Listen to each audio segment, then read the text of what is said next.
मंत्र पाठ। ओम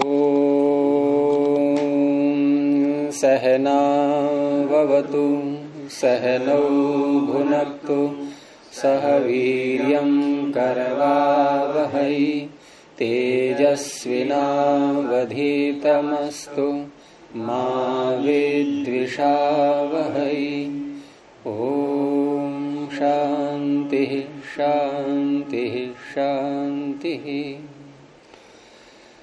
प्रथमावृत्ति की 68वीं कक्षा आप सबका स्वागत है।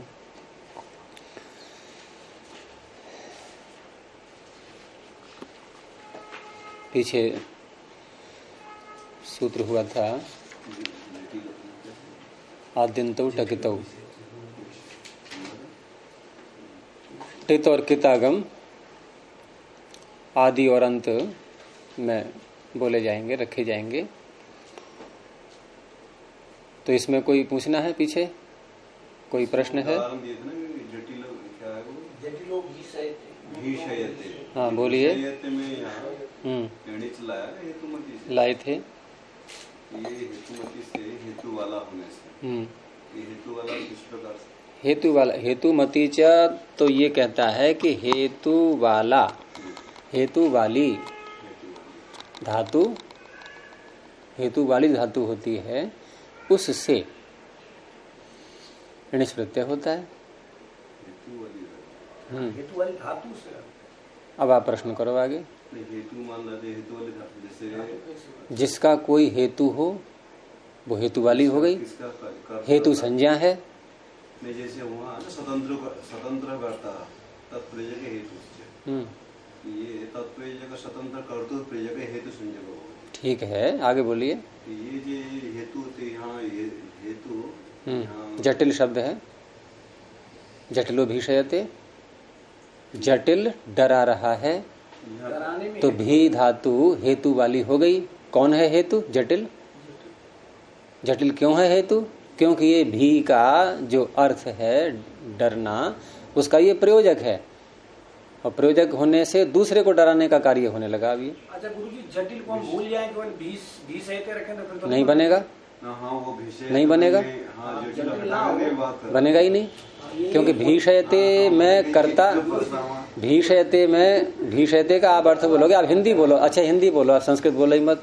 डराता है, आप इतना वाक्य लोक में बोल करके अपना दूसरे की सारी समस्याओं का समाधान कर दोगे। कोई आकांक्षा तो नहीं रहेगी। आप कहोगे केवल डराता है, डराता है इतना बोलोगे। अरे कौन डराता है? कोई तो है, पूछेंगे ना। तो जो है वही हेतु है। कहने का तात्पर्य है कि जटिल हेतु हो गया। ये है भी धातु हेतु वाली हो गई। भी धातु हेतु वाली हो गई। बिना हेतु वाली हुए ऋणिश प्रत्यय होगा ही नहीं। हाँ, हेतु वाली जब इसके मतलब जितने भी करता है, सब जब हेतु बन जाते हैं ये आदि जितने भी करता है, हाँ ये सब हेतु वाले। जब हेतु बनेंगे तब। बिना हेतु के करता नहीं, जिघ्रति वाले नहीं, ऐसे नहीं बोलोगे आप। जब घ्रा धातु का, जब घ्रा धातु हेतु वाली नहीं होगी, केवल कर्ता वाली होगी, तो ऋणिश नहीं होगा। और हेतु वाली होगी तो ऋणिश होगा। घ्रा धातु से जिघ्रति भी तो बनता है। तो प्रश्न उठेगा कि घ्रा से जिघ्रति क्यों बना, ऋणिश क्यों नहीं आया? इसलिए कि हेतु वाली नहीं है। ये सूंघता है, स्वयं सूंघ रहा है, प्रयोजक है ही नहीं यहाँ पर। सूंघाता है किसी के लिए, तो घ्रापयति जब आप कहेंगे, अब घ्रा हेतु वाली हो गई। देवदत्त घ्रापयति। जब कर्ता जब निमित्त वाला कभी हो जाएंगे, हेतु वाले हो जाएंगे, तब जाके स्थिति बनेगी। हाँ, कर्ता हेतु वाले नहीं, धातु हेतु वाली। ऐसे गुरु जी यहाँ ये स्वतंत्र कर्ता कहा। हाँ, वो कर्ता ही हेतु बनेगा। लेकिन हेतु वाला कर्ता क्यों कहा आपने? धातु हेतु वाली बनेगी। हाँ, आप क्या करें? जैसे भोजय थे, वो खिलाता है, तो मतलब वो प्रश्न भोजय थे कहते ही। हाँ, भुज धातु हेतु वाली हो गई। हेतु वाली होगी। वो कौन है हेतु? जो खिला रहा है। मतलब जिज्ञासा हो जाता है ना, कौन खिला रहा है। हाँ, तो हेतु वाला होने पर ही ऋणिश होता है। आपको कोई शंका? इधर हमने शुक जो हेतु किया, पीछे हमने प्रपुजतनों से शुक किया, प्रत्यय तो एक ही है। अलग अलग सूत्रों से प्रत्यय एक ही है। कहाँ है प्रत्यय? यहाँ शुक आगम है, शुक आगम, सॉरी। ठीक है। तो आप ये कहो कि आगम तो एक ही है शुक, और एक स्थान पर कर रहे हैं त्रपुजतनो हो शुक, एक स्थान पर कर रहे हैं भियो हेतु भय शुक। तो जिनको ये आगम हो रहा है उसमें त्रपुजतु है, उसमें भी नहीं है, और भी हेतु भय शुक जो शुक कर रहा है इसमें भी है, इसमें त्रपुजतु नहीं है। ऐसे उदाहरण तो बहुत सारे आगे एक ही प्रत्यय अलग अलग सूत्रों से हुए हैं। चलिए, यहाँ पे भी नीच में अकस्वर में दीर्घ प्राप्त है, पर हमने किसमें? भी और नीच में। ये समझा। भी और णिच में तो कोई बात नहीं है, णिच में प्राप्त है, ठीक है। लेकिन वृद्धि वाला जो सूत्र है, यानी भी धातु से जो णिच प्रत्यय किया है, ये कैसा है? णिच है। और पहली बात तो यह है कि जब णिच किया हमने और णिच करते ही भियो हेतु भय शुक से शुक हो गया, सुख हो गया था बीच में, तो शुक हो गया, तो अब आप कहां से संधि कर लोगे? अब आप ये प्रश्न कर सकते हो कि शुक पहले क्यों किया, संधि पहले क्यों नहीं की? हूँ क्या, यही शंका थी क्या? ये तो मैं बोल रहा हूँ। हमने शुक को अगले स्टेप में लेके आए हैं? पहले तो नीचे लेके आए ना जी। हाँ, णिच पहले लेके आए तो आप अब दो चीजें प्राप्त हो रही हैं, एक शुक भी प्राप्त हो रहा है और संधि भी प्राप्त हो रही है। यही तो हो सकता है। अगर हम संधि कर दें तो ये भी हेतु भय शुक कहाँ लगेगा? ये बेचारा हो जाएगा नहीं फिर।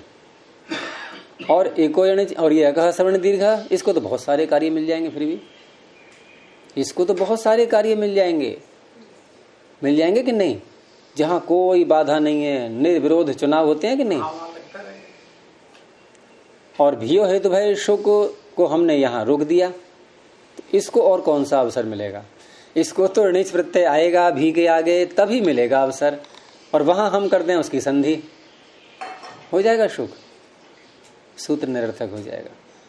तो ऐसे सूत्र पहले लगते हैं। वो जो वाक्य भी तो नहीं बनेगा ना साधु, जो सूत्र नहीं होगा तो सुख नहीं होगा। वो इनके बात नहीं है, वो तो भाई ये कहेंगे कि वाक्य से हमें क्या लेना देना, हम तो सूत्र यदि आ रहा है हम तो लगाएंगे उसको। तो चलो ठीक है, लगाएंगे।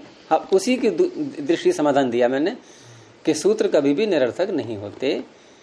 जो सूत्र किसी छोटे से विषय को ले रहे हैं वो अपवाद बन जाते हैं। तो भी हेतु भय शुक यहाँ एक तरह से ये पहले लगेगा, और ये तुरंत लगेगा, णिच प्रत्यय लाते ही लगेगा, क्योंकि इसकी शर्त ही इतनी है कि भी से आगे णिच आ जाए और धातु होनी चाहिए हेतु भय अर्थ में। हेतु से भय हो रहा है इस अर्थ को बोलने वाली हो तो तुरंत ही शुक हो जाएगा। अब संधि का कोई सवाल ही नहीं है, न वृद्धि का सवाल है कोई। वृद्धि भी तो प्राप्त हो रही थी, आप वो भी तो कह सकती थी कि अचूर्ण नीति से यहाँ वृद्धि क्यों नहीं हुई? जैसे दीर्घ संधि प्राप्त हो रही है ऐसे ही वृद्धि भी है। और भी प्राप्त हो रहा है क्या? इको एणची बहुत सारे कार्य प्राप्त हो रहे हैं।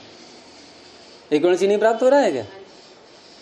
और आकाशवाणी देखा प्राप्त हो रहा है।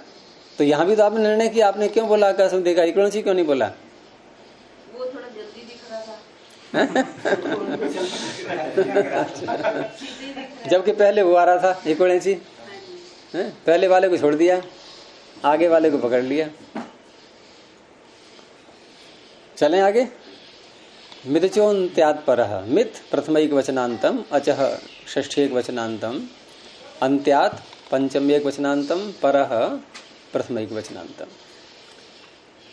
मिथ में समास कर लेंगे, म इत यस्य स मिथ, मकारित संज्ञक है जिसका। ये कहीं कहीं समास करते समय उसको हल करके भी लिख देते हैं, यद्यपि बोलने में नहीं आएगा वो। तो बोलने में हम जो आकार बोल देते हैं वो इसलिए कि संभव नहीं है हल को बोलना, लेकिन लिखने में तो लिख ही सकते हैं, कोई बात नहीं है। और आकार बोल के भी लिख सकते हैं, जैसे म इत यस्य, विसर्ग तो रहेगा नहीं क्योंकि ई आगे आ रहा है, तो बहुरी समास हो गया। ऐसे ही अंत्य शब्द है, मूल शब्द क्या है? अंत, अकारांत, अंत, और ये है अंत्य। तो भव अर्थ तत्र भवः, तो भव अर्थ में वैसे तो ये अण प्रत्यय करता है तत्र भवः, लेकिन इसी के अधिकार में आगे और सूत्र आ रहे हैं दिगादिभ्यो यत इत्यादि, तो से यत प्रत्यय हो जाएगा भव अर्थ में। तो अन्ते भवः अंत्यः, अंत में होने वाला। तो अंत का अर्थ हुआ केवल अंत, समाप्ति, और अंत्य का अर्थ हुआ ये बन गया विशेषण, अब अंत में होने वाला। और ये किसको कह रहा है? अचह को। यह है अचह का विशेषण। तो अन्ते भवः अंत्यः तस्मात् अन्त्यात्, ये कोई समास नहीं है।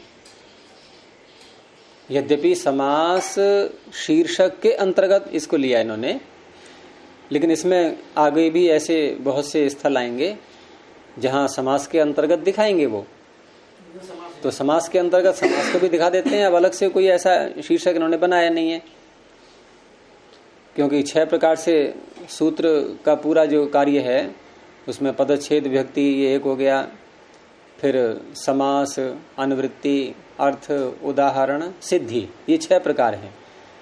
उन 6 प्रकारों में ये चौथे 5वें अध्याय के जो प्रत्यय आते हैं वहां हम एक विग्रह कर लेते हैं, लौकिक विग्रह करके दिखाते हैं। वो समास तो नहीं होता है, लेकिन उसको अलग से इन्होंने नहीं लिया है, उसी के अंतर्गत डाल दिया है इसको। लेकिन समास मत मान लेना, इसको समास नहीं है ये तद्धित प्रत्यय आया है यत, और भव अर्थ में आया है। हाँ, विग्रह तो करेंगे ही, ये विग्रह ही होता है, लौकिक विग्रह। अन्ते भवः अंत्यः विग्रह ही है ये। विग्रह का तात्पर्य होता है प्रकृति प्रत्यय को अलग कर देना और साथ में उसका अर्थ भी दिखा देना कि प्रत्यय आया किस अर्थ में है, ये भी उसमें साथ में दिखाना होगा। तो अंत्यात में भी पंचमी है और अचह में षष्ठी है। अब अचह में षष्ठी है तो षष्ठी और पंचमी का हम संबंध जोड़ेंगे कैसे? क्योंकि अर्थ क्या करते हैं हम? अंतिम अच से परे, यही तो अर्थ करते हैं। तो अच से पंचमी आनी चाहिए। अब षष्ठी क्यों की इन्होंने? प्रश्न ये उठेगा। तो षष्ठी इसलिए की है कि हमें अंतिम अच से परे ये अर्थ नहीं लेना है। यदि हमने अंतिम अच से परे इतना ही अर्थ लिया तो जहां अंत में केवल अच आएगा जिस शब्द के, वहीं ये मित आगम हो सकता है। और जहां अंत में कोई व्यंजन आ रहा हो या जहां बहुत सारे अच आ रहे हों, वहां भी नहीं बनेगी बात। तो अचह का अर्थ केवल अच नहीं, अचह का अर्थ है अचों में से जो एक अच है, अंतिम अच। ठीक है। अब उसमें बहुत सारे अच भी हो सकते हैं और अंत में हल भी हो सकता है, उसमें भी कोई रुकावट नहीं है। एक व्यापक शब्द हो गया अब ये। तो निर्धारण, छांटना, बहुतों में से किसी एक को लेना। तो निर्धारण में कौन सी व्यक्ति होती है? षष्ठी या सप्तमी। यतश्च निर्धारणम, इसलिए षष्ठी की हुई है। अब 2 अच कहेंगे नहीं कि एक षष्ठी वाला और एक पंचमी वाला भी, कि एक तो है कि अचों में से एक, इस अर्थ को कहने के लिए अच, फिर अंतिम अच, एक और अच बोला तो 2 अच नहीं, एक ही अच से काम चल जाएगा। इसी का अध्याय कर लेंगे बाद में। तो अचाम मध्य यह अंत्यः अच, अचों के मध्य में जो अंतिम अच। अब मान लो किसी में एक ही अच है तो एक में भी आद्यंतवद एकस्मिन, सूत्र पीछे आ ही चुका है। एक में भी आदि अंत के समान व्यवहार कर ही लेते हैं, वहां भी व्यवहार हो जाएगा। बहुत सारे हैं, वहां भी हो जाएगा। तो अचाम मध्य कह दो, अचाम सन्निविष्टानाम इन्होंने कह दिया है। अचाम सन्निविष्टानाम युवंत्यवच तस्मात् परः मित भवति, उससे परे, उसके आगे जितने भी मित आगम हैं वो उसके आगे आएंगे। हो गया अर्थ स्पष्ट? अब उदाहरण देखिए। तो भिन्नति, छिन्नति, रुणद्धि, मुंचति, वंदे मातरम, कुंडानी बनानी, ये पीछे भी आ चुके हैं। यशांसी, पयांसी, आपको ध्यान आता है कभी पीछे आ चुके हैं? नहीं। तो यहां भिन्नति शब्द ये पहली बार आ रहा है, ये पीछे नहीं आया है अभी। तो भिन्नति शब्द में धातु क्या है? भिदिर विदारणे, और ये आती है रुधादि गण में।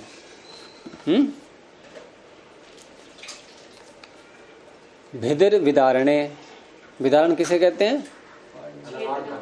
अलग अलग कर देना, फाड़ना। जैसे बांस को फाड़ते हैं, कागज को फाड़ते हैं, कपड़े को फाड़ते हैं, यानी कि दो सिरे पकड़ के ऐसे कर देना, ये होता है विदारण। और एक होता है पृथक पृथक करना। दो वस्तुएं पास पास में हैं, एक को इधर रख दिया, एक को दूर रख दिया, अलग अलग कर दिया हैं? ये होता है विचिर पृथक भावे, इसको अलग कर दिया हमने। और एक होता है कि लकड़ी है ऐसी रखी हुई है और बीच में मारी कुल्हाड़ी, दो टुकड़े, वो दो टुकड़े अलग अलग नहीं थे पहले।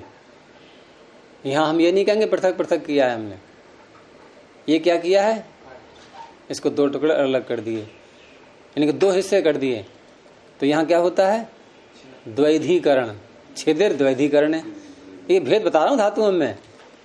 अब तीन बोली मैंने, देखो विचिर, भेदिर, रुधिर, और क्या थी ये अभी, छेदिर। सब में इर इर आ रहा है नहीं, एक जैसी लगती हैं ये, तो सबके अलग अलग अर्थ हैं। तो भेदिर का अर्थ है कि वस्तु जुड़ी हुई तो है लेकिन एक साथ अलग नहीं हो रही है, धीरे धीरे हो रही है, फटती हुई, ये होता है विदारण, भेदिर विदारण है। और लकड़ी एक साथ ऐसे मारा कुल्हाड़ा और अलग अलग हो गया, ये क्या हो गया, द्वैधीकरण हो गया, दो टुकड़े कर दिए। और पहले से ही वस्तुएं पास पास में रखी, उनको अलग कर दिया, ये हो गया विचिर। विचिर से ही बनता है विवेक। विवेक में क्या करते हैं हम, विवेक ज्ञान किसे कहते हैं, ये प्रकृति है, ये पुरुष है, ये चित्त है, ये पुरुष है, ऐसे करते हैं नहीं।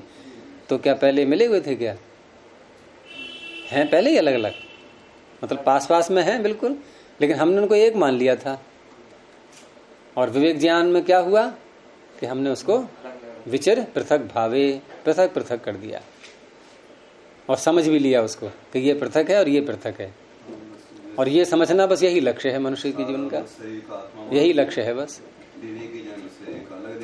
पृथक मानने से हमें अपनी एक महत्ता का पता चलता है। फिर लो, हम तो कहाँ घुसे पड़े थे किन में, हम तो बिल्कुल ही अलग हैं इनसे, हमारा महत्व ही अलग है। उदाहरण दिए सांख्य में बहुत सारे, चौथा अध्याय दृष्टांतों से भरा पड़ा है। राजा का बच्चा जो है वो खो गया था और रहता था औरों में, जब भेड़ चढ़ाते थे उन्हें जो है उन्हीं के साथ में। बाद में फिर किसी मंत्री ने ढूंढा और पहचान लिया कि उसको बताया कि अरे तू तो राजा का पुत्र है। तब उसे बोध हुआ, ओहो मैं तो राजा का बेटा हूं, मैं कहाँ इनके साथ में घूम रहा हूं। उसको महत्व अपना पता लग गया। यही स्थिति जीवात्मा की है। सारे शरीर और शरीर के करण, सब उपकरण, इन सब के स्वरूप को अपना स्वरूप मान रहा है। ये विवेक नहीं है, ये अविवेक हो जाता है। तो भिदिर विदारणे, तो भिद धातु, भिदिर में ई और रेफ ये दोनों हट जाएंगे।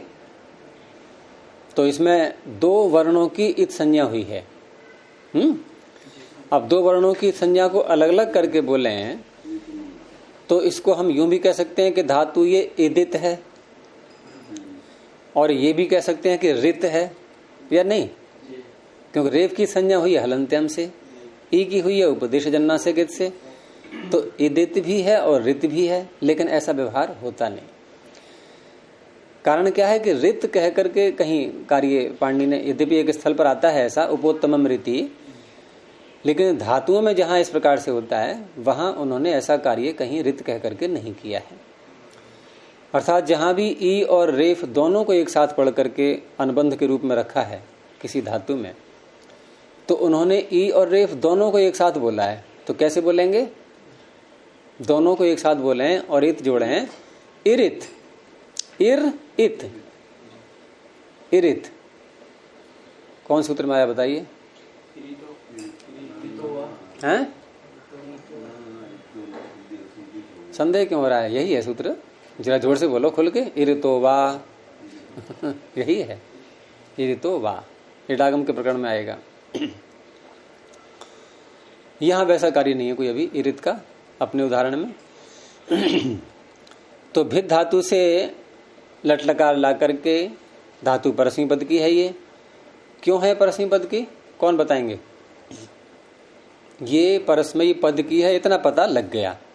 प्रश्न यह है कि परस्मी पद की है, ये हम कैसे कहें। अब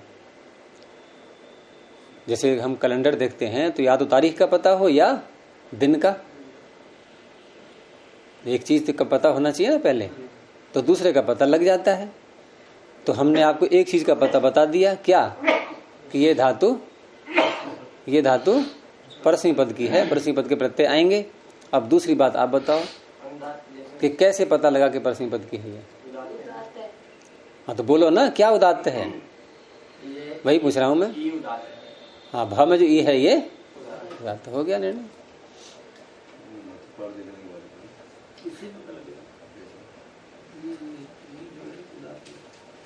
ना रूप देख के तो कुछ पता लगा लो।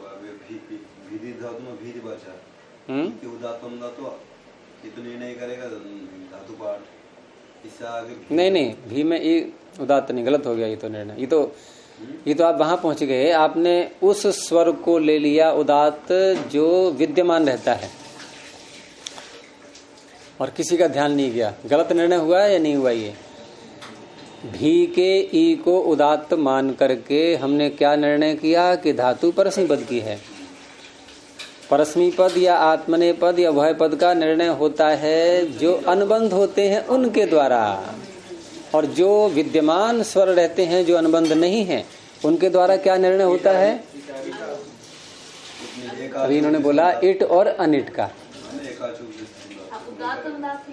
भी में जो ई उदात्त बोला, उदात्त नहीं अनुदात्त है ये, और अनुदात्त होने के कारण से भिद धातु अनिट है।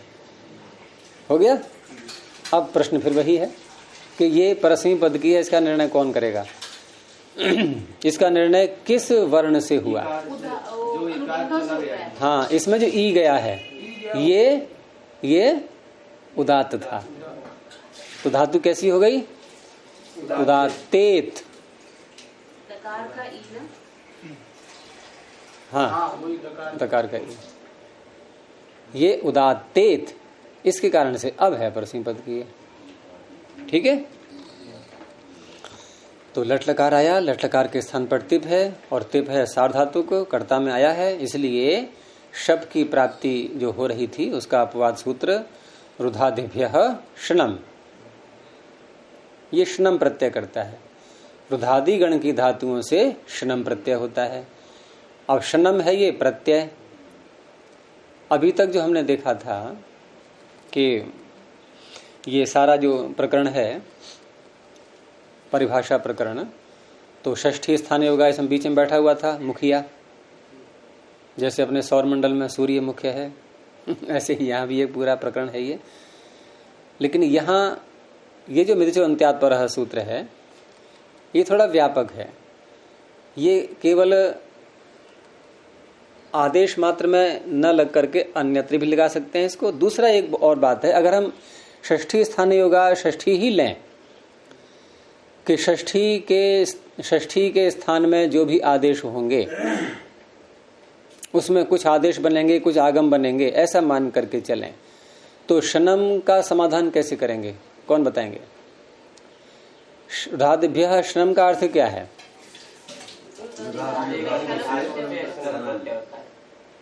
तो इसमें तो षष्ठी है नहीं कहीं भी। अब ये क्यों लगेगा मृचो अंत्यात् परः, कौन देगा उत्तर, बोलो। नहीं, षष्ठी साथ में जोड़ो। षष्ठी के द्वारा निर्दिष्ट जो भी आ रहे हैं आगम, वो उनमें से यदि कोई मित है वो अंतिम से परे होगा। ये तो पंचमी से निर्दिष्ट है। रुधादिभ्यः नहीं आया, मैं बोलूं उत्तर। अब कोई आ रहा है समझ में। देखो यहां जब भी कर्तावाची सार्वधातुक प्रत्यय आगे आएगा तो सूत्र क्या है, कर्तरी शब्द, ये अनिवार्य लगेगा। अब इसे यहां पर शब्द कर लो पहले। यद्यपि यहां सिद्धि में ऐसे नहीं दिखाया गया है, मैं बता रहा हूं, इसके उत्तर बता रहा हूं कैसे समाधान करेंगे इसका। क्योंकि ये सूत्र जो है मृचो अंत्यात् परः, ये षष्ठी निर्दिष्ट के स्थान में ही सारी बातें कही जा रही हैं। भले ही सूत्र के अर्थ में न कहा गया हो, लेकिन षष्ठी अनिवार्य होनी चाहिए। तो यहां शब्द कर लेते हैं पहले, और यही कर्तरी शब्द का शब्द फिर आगे पहुंचता है। आगे जाकर के ये प्रथमा से षष्ठी में बदल जाता है। बीच में अब क्या अर्थ बनेगा? रुधादियों से उत्तर शब के स्थान में श्यन आदेश, भूषणम आदेश होता है। यहाँ तो ठीक है कर लिया, लकार लाया उसको निश्चित कर दिया, फिर बीच में सब लागने के बाद में फिर रुधादि में सनम करे। शब के स्थान में अब हो गया षष्ठी निर्दिष्ट, अब लग जाएगा मिथ्योन्त्याद द्वारा। अब कोई कहे कि प्रत्यय कैसे बनेगा फिर ये? तो शप प्रत्यय है कि नहीं है, या वहां भी शंका है? तो स्थानीय बदादेशो नलविदो, प्रत्यय के स्थान में जो आएगा वो भी प्रत्यय ही होगा, प्रत्यय में कोई बाधा नहीं। तो ये पक्ष भी स्वीकार किया गया है, यानी कि ये शब के स्थान में ऐसा मान करके सारे जितने भी विकरण है, ये शुनु है, शनम है, ऊ है, तनादिकृभ्य ऊ, शना है, श्यन है, ये सब शब के स्थान में। अब ये सारे षष्ठी निर्दिष्ट हो गए, कोई बात नहीं। रुधिर का अर्थ क्या मिलता है वैसे? हम देखेंगे क्या मिलेगा उसमें, ये मिलेगा। देखो प्रथमावृत्ति में सारी बातें नहीं बताई जाएंगी, ये बातें आगे चल करके भी बहुत सी आएंगी, और क्योंकि प्रथमावृत्ति में आरोप लगाना, आक्षेप आना, उनका समाधान करना, ये विषय नहीं रखा गया है। ठीक है, यहाँ तो हमने सामान्य रूप से सब बातें जान ली हल्के फुल्के रूप में। आगे चल करके फिर प्रहार किए जाएंगे व्याकरण के ऊपर, उनके समाधान किए जाएंगे, एक निखार लाया जाएगा उसमें अपने ज्ञान में, सूत्रों की महत्ता एक अधिक रूप में हमारे सामने आएगी बढ़ करके, वो सारे विषय बाद में आएंगे। तो वहीं इस प्रकार के समाधान आएंगे।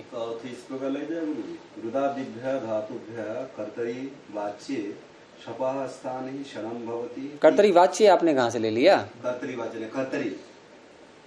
कर्तरी सार्वधातु के परतः, बस ये अलग से बोलना है आपको इतना। कर्तरी वाचिनी सार्वधातु के परतः, हाँ, शनम भवती, हो गया। चलिए, तो शनम अनेकाल है, पूरे के स्थान में हो जाएगा, शब के स्थान में, कोई समस्या नहीं। और अब ये शनम जब आदेश बन गया, अब ये मित है, तो मित होने से कहाँ बैठेगा? भेद में। तो इस सूत्र ने निर्णय कर दिया कि अंतिम अच से परे बैठेगा। अंतिम अच, इसमें एक ही अच है, वही अंतिम है, वही आदि है, वही मध्य है, सब कुछ वही है। तो भाव में जो ई है, इसके आगे शनम आ गया, क्या बन गया? कॉपी में लिखते जाया करो अगर कोई बाधा आ रही है तो, क्योंकि इसमें कोई लिख के समझाने का तो ज्यादा विषय नहीं है, बहुत सरल है। या बुद्धि में ही लिख लो। तो भी और आगे न, शनम का क्या बचेगा पहले वो समझ लो। शनम में से क्या क्या हटा? शकार हटा और मकार हटा, बस। यानी कि भिद का बन गया भिनद। भिद का क्या बन गया? भिनद। भिनद और ती। अब तो एक ही कार्य रह गया, दकार को तकार करना। तो दकार को तकार करने के लिए हम किस सूत्र को लाते हैं? उल्टा बोल गए बिल्कुल। यहाँ कहाँ है झलाम जश झशी, कैसे बन जाएगा? यहाँ झश परे कहाँ है?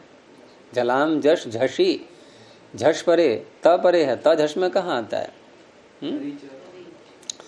त तो खर में आता है ना, तो खरीचा सूत्र लगेगा। लेकिन खरीचा में तो खर परे रहते इतना कहा है, बहुत सी बातें अधूरी रह गई इसमें। किसके स्थान में क्या होता है ये तो कहा ही नहीं गया। तो ऊपर से क्या आ रहा है?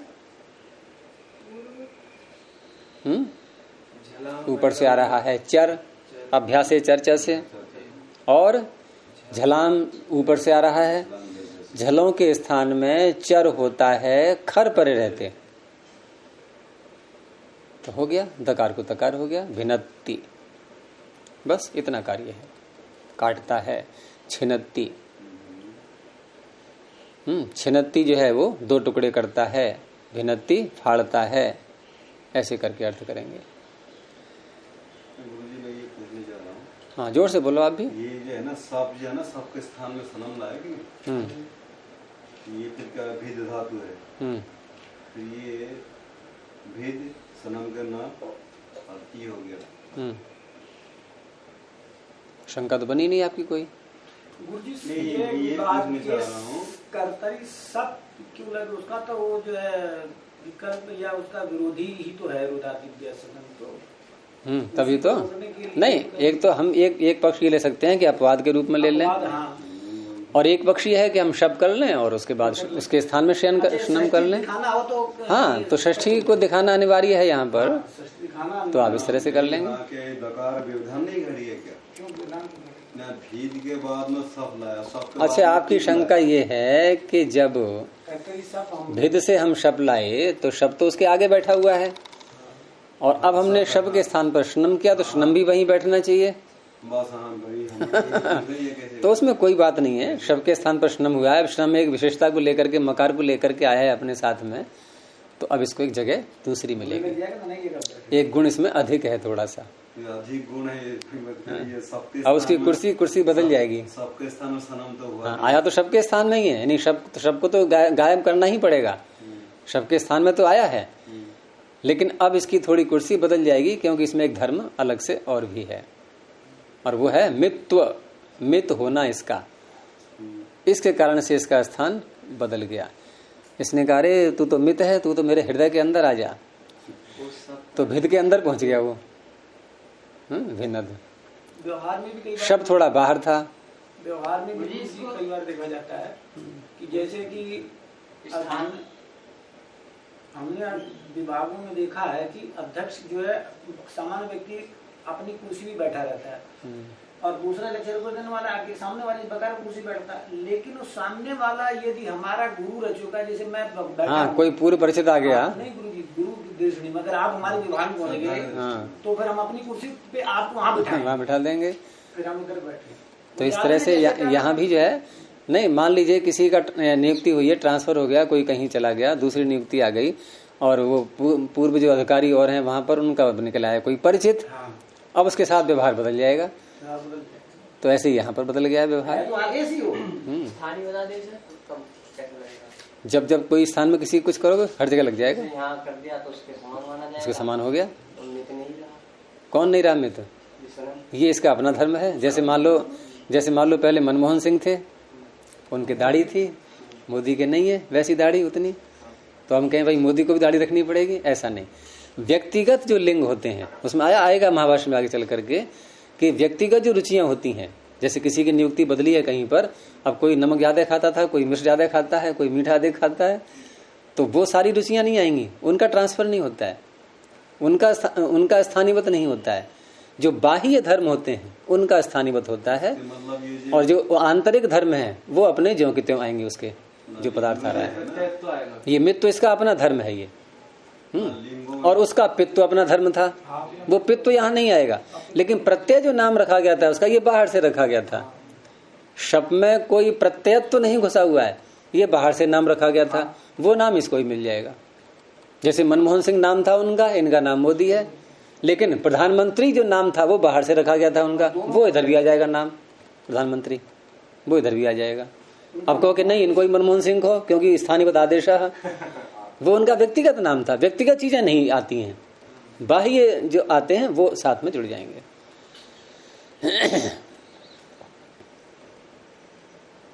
तो भिन्नति छिन्नति हो गया। ऐसे ही आगे ऋणद्धि, ऋणद्धि को अलग से इन्होंने इसलिए दे दिया कि थोड़ा सा संधि वाला कार्य इसमें विशेष है, बाकी सब कुछ वही है। धातु क्या है, रुधिर। अब रुधिर में ईर हटा दिया, रह गया रुध, और ती प्रत्यय आया, और वही शब के स्थान पर शनम, और शनम मित है तो कहाँ बैठेगा, रू के आगे। तो रुध का क्या बन गया, रुनध, रुनध और ती। अब रुनध में रेफ के आगे उ, उकार के आगे नकार, तो अट कुपवांग नुम व्यवायेपी, ठीक है। रेफ और शकार से उत्तर नकार को नकार हो जाता है, अट कवर्ग पवर्ग आदि का व्यवधान होने पर भी, तो न को न हो गया। अब बन गया रुणध और ती, रुणध और ती। अब यहाँ जो ती है और ध के आगे जो आ रहा है, अब यहाँ क्या हम विधि अपनाएंगे, किस प्रकार से परिवर्तन करेंगे। तो एक सूत्र 8वें अध्याय में आता है, निकाल लो उसको, दूसरे पाद में होगा 40 संख्या पर, 8वें अध्याय में झषस तथोर्धोधः। तीसरे कॉलम में मिल गया। तो देखिए झषः कौन सी व्यक्ति माने है?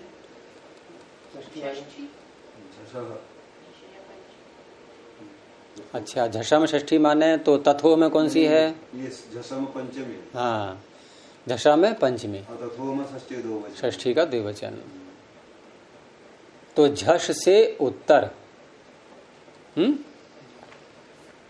झष क्या है यहाँ पर? ऋणध का धकार। झष से उत्तर, तथोह का अर्थ क्या बनेगा? तकार और थकार के स्थान में। ठीक है, झषस झषः तथोह धः, ये प्रथमा है।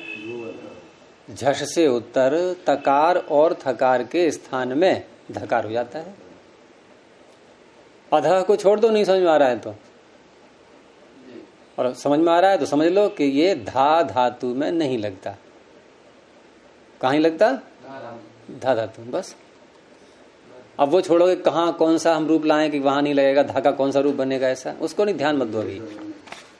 और ध्यान देना है, चलो वो बता देते। धत्तः दधाति दधति, धत्ता में नहीं लगा तो उसको छोड़ो अभी। झष से उत्तर तकार और थकार के स्थान में था आएगा तब भी लगेगा। ये तकार और थकार दोनों को धकार कर देता है ये, बस इतना कार्य है इसका। तो ऋणध धी, अब दो धकार हो गए। अब दो धकार हो गए तो ये झष में आते ही हैं और झल में भी आते हैं। ध झल में आ रहा है कि नहीं? झब है, घट धश आ गया। और झष में भी आ रहा है। झष में झब है, झल झल हो गया। हाँ, झल में भी आ गया, क्योंकि झल में भी झ से प्रारंभ किया हमने गिनती की, और झष में भी झ से ही प्रारंभ किया हमने। एक में शकार तक गए हैं, जबगढ़ दश के शकार तक, और एक में हल सूत्र के लकार तक गए। लेकिन ये जो धकार है दोनों में फंस गया। तो झलाम जश झशी बहुत प्रसिद्ध सूत्र है ये। झलों के स्थान में झलाम जश, जश आदेश हो जाता है, झश परे रहते। तो मैंने जो आपको धकार दोनों में दिखाया था, झल में भी और झश में भी, वो इसी सूत्र के कारण से बताया मैंने कि इधर वाला धकार तो आ रहा है प्रारंभ वाला, ऋणध का धकार झल में, और धी वाला धकार झश में। तो ऋणध वाले धकार के स्थान में जश हो जाएगा। अब जश में 5 ही वर्ण है, उसमें धकार ही मिलेगा केवल। धकार को धकार हो गया, बन गया ऋणधी। बस इतना कार्य विशेषता है इसमें, बाकी तो सब पहले वाला ही है। आगे है मुंचती। ये सारे उदाहरण रुधादिगण के ही आ रहे हैं सब, क्योंकि श्नम को दिखा रहे हैं, श्नम मित है इसलिए। तो मुंचती में धातु नहीं, ये उसका नहीं है, ये अलग है। मुंचती में धातु क्या है? मुचलरी मोचने। मुचलरी मोचने का अर्थ क्या है? मोचन छोड़ना, तो मुंचती छोड़ता है। तो मुच धातु से भी लट लकार, लट के स्थान पर तेप आ गया, और यहां भी शब्द की प्राप्ति है। या शब्द कर लो, और नहीं करना है तो मत करो, यहां कोई आपत्ति भी नहीं है कि यहाँ षष्ठी निर्देश को कोई कार्य करना है भी नहीं कोई। तो आप यूं भी कह सकते हो कि श जो है शब्द का अपवाद है। तुदादिभ्यः शः, तुदादिगण की है ये, उससे श प्रत्यय हो गया। हाँ, तो मुच श ती, एक होता है शप, एक होता है श। क्या अंतर है दोनों में? शप और श। बचेगा क्या दोनों का? बचेगा तो आ बचेगा दोनों का। तो केवल बाह्य जो अनुबंध है उन्हीं का तो अंतर हुआ। एक शित भी है, पित भी है, और एक केवल शित है। तो शित होने से दोनों सार्वधातुक बन जाएंगे। ठीक है, ये भी सार्वधातुक है, शप भी सार्वधातुक था। लेकिन एक पित है एक अपित है। ये ओपित गीत कर देंगे। तो अपित सार्वधातुक ङित के समान होते हैं, ये ङित के समान है, और शप ङित के समान नहीं है, ये अंतर है। अब ङित का कार्य यहां तो कोई नहीं करना है,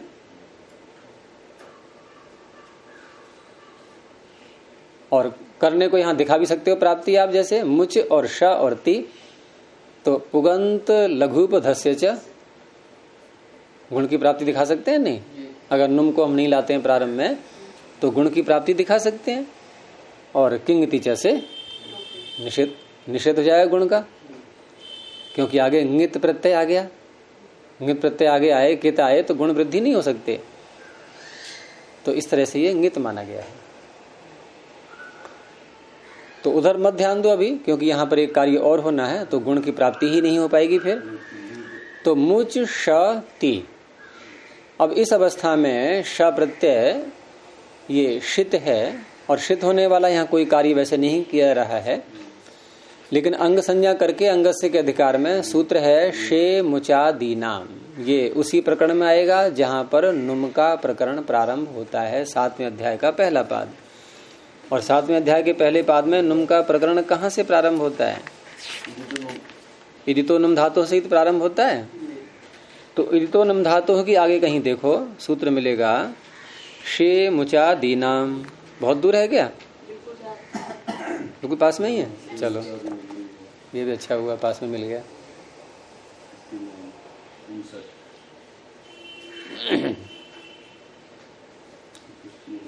शे मुचादी नाम, कोई कठिन अर्थ नहीं, अर्थ आप कर लोगे। मुचादी नाम अंगानाम शे परतः नुमागम भवति। अब मुचादी कितने हैं? तो मुचादी कोई अलग से धातु पाठ में वैसा गण नहीं है जो मुख्य गणों में गिनती होती है, अवान्तर गण है ये। तो दादी गण के अंतर्गत है ये मुचादी।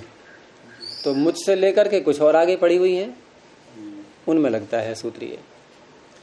तो मुचादी नाम में षष्ठी है, षष्ठी निर्दिष्ट को ये नुमागम हुआ। तो मित्य अंत्यात पर ने नुमागम कैसा है? मित है, मित होने से अंतिम अच। तो मुच में अंतिम अच कौन सा है? उकार। उस उकार के आगे नुम का, बोलो आगे, नुम का नकार। उकार भी अनुबंध है उसमें और मकार भी अनुबंध है, केवल नकार। तो मुंच प्रति, अब मुंच मुंह के आगे नकार है, अभी अनुस्वार कहाँ है? ये अभी तो नकार है ये। तो नकार के स्थान पर पहले आपको अनुस्वार करना होगा। तो नकार के स्थान पर अनुस्वार करने का सूत्र कौन सा है? और एक ही सूत्र है, ज्यादा नहीं है। नकार को अनुस्वार करने का एक ही सूत्र है, नश्चा पदांतस्य झलि। मुंह अनुस्वार के आगे है ये, वहां से अनुस्वार की अनुवृत्ति आती है। तो अर्थ क्या बनेगा नश्चा पदांतस्य झलि का? नह षष्ठी का एक वचन, अपदांतस्य षष्ठी है। तो अपदांतस्य नकारस्य स्थाने झलि परतः अनुस्वारादेशो भवति। अपदांत नकार को पकड़ता है ये। तो मुन च, ये जो न है क्या पद के अंत में है? पद क्या है यहाँ? ये पद है? हैं? तो कर लो पद, कितना पद है वही पूछ रहा हूँ मैं। हाँ, ती सहित पद है, सुप्तिगंतम पदम। तो पद के अंत में तो ई आ रहा है, नकार तो अपदांत हो गया, और झल परे होना चाहिए। नकार के आगे कौन सा वर्ण आ रहा है? देखो, चकार। चकार झल में आता है, झभे से शुरू करेंगे तो ख फ छ ठ थ चट त, ये तो बीच में आ गया। पहुंचना कहाँ तक है? हमें हल तक। तो झल परे है, अनुस्वार हो गया। अब इस अनुस्वार को अनुस्वारस्य यय पर सवर्ण, अब यय परे होना चाहिए। यय अनुस्वार के स्थान में पर सवर्ण होता है, यय परे रहते। तो यय यय, अभी हमने चकार को देखा झल में, क्या ये यय में भी है? हयवरट के या से कहाँ तक पहुंचेंगे? कपय तक। तो फिर आ गया वही खप चट चट, तो फिर बीच में आ गया यह में भी आ रहा है चकार। तो यह परे हो तो अनुस्वार के स्थान में पर सवर्ण। अब पर क्या है? चकार। अब चकार जैसा, पर सवर्ण, चकार के समान, चकार जैसा। सवर्ण क्या है? तुल्यास्य प्रयत्नम सवर्णम। तो ऐसा वर्ण लाना है हमें जो चकार जैसा हो, है चकार का, यानी पर सवर्ण, पर जो चकार है उसका सवर्ण हो। तो चकार के सवर्ण कितने हैं? सारे गिन लो पहले। 5 ही हैं, ठीक है ना? 5 हैं इसके सवर्ण। तो 5 सवर्णों में अब स्थानीय अंतरतम लगाएंगे, छटनी करनी पड़ेगी, एक ही तो आएगा कोई। तो स्थानीय अंतरतम अंतरतम देखेगा, सादृश्य देखेंगे हम, कहाँ से मिलाएंगे, कैसे मिलाएंगे? तो एक तो उच्चारण की बात होती है, वो तो यहाँ कुछ भी नहीं है। स्थान से तो कोई संबंध है नहीं यहाँ पर, क्योंकि अनुस्वार के स्थान में कर रहे हैं हम। तो उसमें इतना देख लेंगे कि अनुस्वार को हम जब बोलते हैं तो नासिका का भी प्रयोग होता है ना? और वहां च छ ज झ य में नासिका का प्रयोग किसके साथ हो रहा है? यहाँ के साथ हो रहा है, तो यहाँ कार हो जाएगा। ये हो गया परसवर्ण। मुंचति। च में अ कहाँ से आया? जिसके स्थान में लाया वही। च में अ क्या है? श का अ है। मुंचति। नकार, ये नकार के अनुस्वार बना। हाँ, नकार के स्थान में नकार का अनुस्वार, अनुस्वार का यकार। अनुस्वार के आदेश स्थान में क्या कर देंगे? हैं? परसवर्ण किया ना। हाँ, परसवर्ण चकार जैसा। पर है चकार, चकार के सवर्ण च छ ज झ य, ये सारे हैं, उनमें से यकार को चुन लिया गया स्थानांतरतम से। अच्छा, अंतर्य चतुर्विधम अंतर्यम भवति, कौन सा अंतर्य लिए? स्थान, अर्थ, गुण, प्रमाण ऐसे होते हैं ना ये। तो हैं? स्थानकृत अनुस्वार का स्थान क्या है? नासिका माना गया है ना। तो नासिका स्थान माना गया है अनुस्वार का, और उसमें एक ही है ऐसा। च छ ज झ य में यहाँ जो है नासिका भी है और तालु भी है। तो थोड़ा सा भाग मिल गया, बस नासिका मिल गया, ठीक है। एक सूत्र आता है उसमें वर्णोच्चारण में, ङ नमः स्वस्थान नासिका स्थान, ङ नमः स्वस्थान नासिका स्थान, नासिका स्थान भी होता है इनका। और अनुस्वार का भी उसका सूत्र कौन सा है? अनुस्वार यमः नासिक्याः, ये भी नासिक्य है। बस इतना मेल हो गया। तो मुंचति। आगे वंदे मातरम। तो वंदे मातरम में धातु क्या है? वदि अभिवादन स्तुत्यो हो। अब इस धातु में पाणिनि ने इकार को लगाया है, यहाँ रेफ नहीं है, इकार को लगाया है। तो इकार अनुबंध होने से धातु कैसी हो गई? इदित। तो इदित धातुओं का एक विशेष कार्य होता है, इकार पाणिनि वहीं लगाते हैं, इदित उसी धातु को करते हैं जहां उनको नुम का आगम करना होता है। और सबसे मुख्य सूत्र नुम आगम करने वाला, जहां से नुम का प्रकरण प्रारंभ होता है, वो सूत्र कौन सा है? बस यही लगेगा यहाँ। इदितः धातोः नुम भवति। इदित धातु के स्थान में षष्ठी है।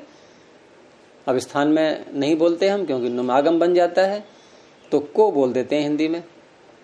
इदित धातु को नुमागम होता है। कोई शर्त नहीं है इसकी, ये परे हो वो परे हो, कुछ नहीं, कहीं भी हो कैसा भी हो, बस इदित होना चाहिए। आगे चाहे कुछ हो चाहे ना हो, कोई लेना देना नहीं। तो वद धातु है, ईरकार हट गया, रह गया वद। और वद के बाद फिर इसमें ये तुरंत ही यहाँ पर, क्योंकि जब कोई शर्त ही नहीं है उसकी, धातु संज्ञा मात्र होना चाहिए, तो सबसे पहले यही काम कर लेंगे, इससे निपटेंगे पहले। ये काम पूरा करो। अभी लकार नहीं लाए क्योंकि मांग ही नहीं रहा है, ये तो धातु लकार आगे लाओ या कोई प्रत्यय लाओ, कुछ भी नहीं कर रहा है वो तो सबसे पहला यही कार्य धातु संज्ञा की और तुरंत ये तो नुम धातु है। अब कोई ये कह सकता है फिर अंग तो बना ही नहीं अभी ये अंगस्य के अधिकार में, तो अंगस्य के अधिकार में सूत्र बहुत से ऐसे हैं भी जहां अंगस्य का संबंध न होने पर भी कार्य हो जाता है। और अगर कोई आग्रह करता है कि अंग संज्ञा करके ही करेंगे तो कोई बात नहीं, लट लकार ले आओ, लट लकार लाते ही अंग बन जाएगा, एक प्रत्यय लाते ही अंग बन जाएगा। वदी लट, वद लट, अब कर लो तुरंत नुम, कोई आपत्ति नहीं। तो कहां आएगा नुम? ये मिदचवंत्यात् परः, वह के आगे आएगा तो नुम का क्या बचेगा? नकार, क्या बन गया? वंद। अब यहां भी करेंगे हम नष्टा पदांत से झली, है? क्योंकि झल परे नहीं है। अच्छा, क्या परे है? नकार के आगे क्या है? दकार झल में नहीं आता है क्या? झब है, घट धस, जब गड द,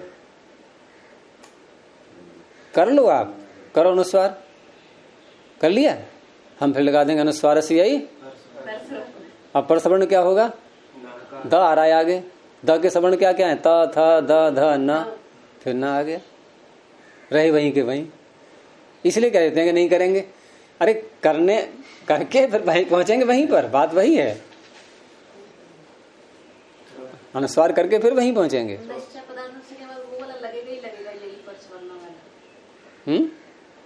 अनुस्वार से ही परसों तब लगेगा जबकि यह परे होगा तो लगेगा, यह परे नहीं है तो नहीं लगेगा। यह प्रारंभ होता है आयावरण से, तो यह में सारा झल तो आ ही गया, नहीं सारा झल तो नहीं आएगा। नष्टा पदांत से झली, देखो झल में कुछ वर्ण ऐसे हैं जो यह में नहीं आएंगे, कुछ ऐसे हैं झल में नहीं है वो भी आ जाएंगे, है नहीं है? लेकिन ऐसे कितने हैं जो झल में है और यह में नहीं है? तो श, श, स और ह, चार वर्ण, ये नहीं है झल में, उसमें यह में, इनके परिणति परसवर्ण नहीं होता है। अनुस्वार इनके परिणति भी हो जाएगा नकार को। जैसे धातु है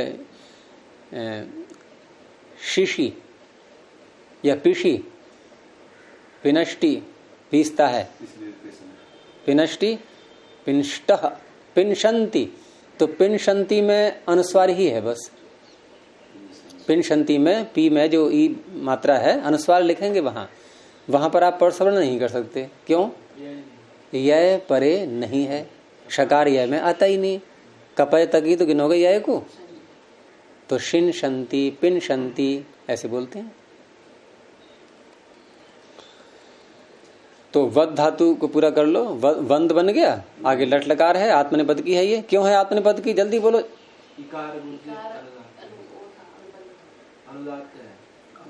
अनुदात बोलो, अनुबंध तो है, अनुदातेत धातु बनाना है आपको, तो ई अनुदातेत, ई अनुदात है इसलिए धातु होगी अनुदातेत, ठीक है। और व में अ, व में अ, इत क्यों जोड़ रहे इसमें? अनुबंध कहाँ है? इत को हटा के बोलो, या उदात्त बोलो या अनुदात्त बोलो, क्या है दोनों में से? क्यों, कैसे पता लगा? क्या बताया था मैंने एक बार? लुट लकार का रूप देखा करो, लुट लकार में बनेगा वंदिता, इडागम हो गया, इडागम हो गया, ये बता रहा है कि वह में अ उदात्त है। लुट लकार के रूप से पता लगता है, लुट लकार के रूप से। अगर लुट में इडागम नहीं है तो आपको अनुदात्त मानना होगा। वैसे तो गुरु जी अनुदात जब वदी का ई उदात हो गया, नहीं वदी का ई तो अनुदात है, अनुदात है तो हाँ। वह अपने आप उदात हो गया। नहीं नहीं ऐसा नहीं, आगे स्वरित होता पीछे ना, इसमें ये नियम नहीं लगता। धातुओं में नहीं, धातुओं में जो अवस्थाएं हैं सारी उदात अनुदात की, ये केवल कार्य करने के लिए है ये। और वैसे सूत्र इसका स्वर करेंगे आप तो धातु सूत्र अलग है छठे अध्याय के दूसरे पाद में, और सब धातुएं अंतोदात्त होती हैं, वो नहीं। यहाँ अनुबंध की बात हो रही है कि अनुबंध जो हम मानते हैं, नहीं वहां नहीं है ये। तो वंद और ल के स्थान पर आत्मनिपद में त के स्थान पर, त के स्थान पर क्या? त में जो अ है टी भाग, उसको ए टित आत्मनेपदानाम टेरे। और शबागम भी होगा, शप। तो वंद शप का अ और ए, अ ए क्या होगा, अतो गुणे, गुण परे होता है, आकार से उत्तर गुण परे होता है, तो पूर्व पर के स्थान पर परडूप हो जाता है। तो अ और ए मिलकर के ए ही रहा, वंदे वंदे मातरम। आगे कुछ और है इसमें, कुंडानी इत्यादि, ये कल देखेंगे। अब प्रणव ध्वनि। ओ